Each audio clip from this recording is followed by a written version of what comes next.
Breaking tonight, President Trump issues a travel ban to the U.S. from a dozen countries. It includes several primarily Muslim nations like Libya, Sudan, Yemen, Afghanistan, and Iran.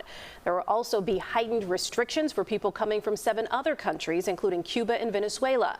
The president says the ban is fueled by security concerns, citing the terror attack in Boulder.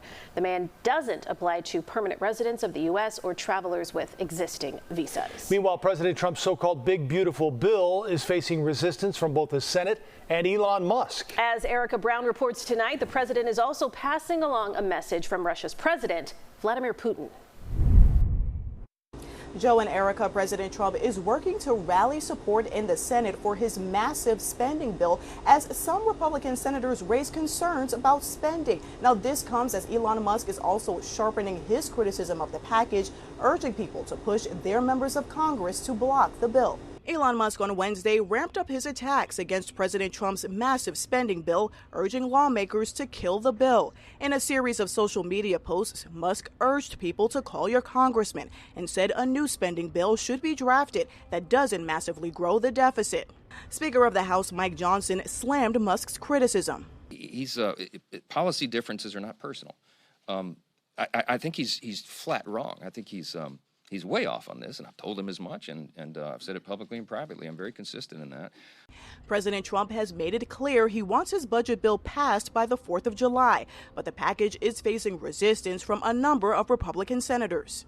We've got to sharpen the pencil. When we go to the White House today, I'm sure we'll have a discussion about ways we have to do it. But the House had a good start, but we're not done yet.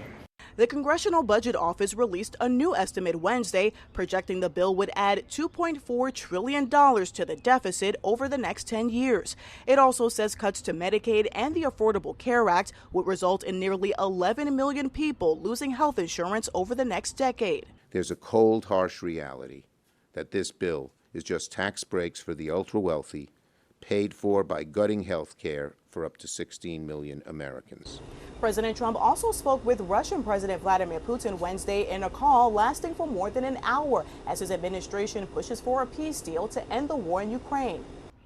Trump said he had a good conversation with Putin, but not one that would lead to immediate peace. He says Putin stressed that Russia will respond to Ukraine's latest drone attack on Russian airfields. Ukrainian officials say their latest attack resulted in a loss of about a third of Russia's military planes, valued at $7 billion.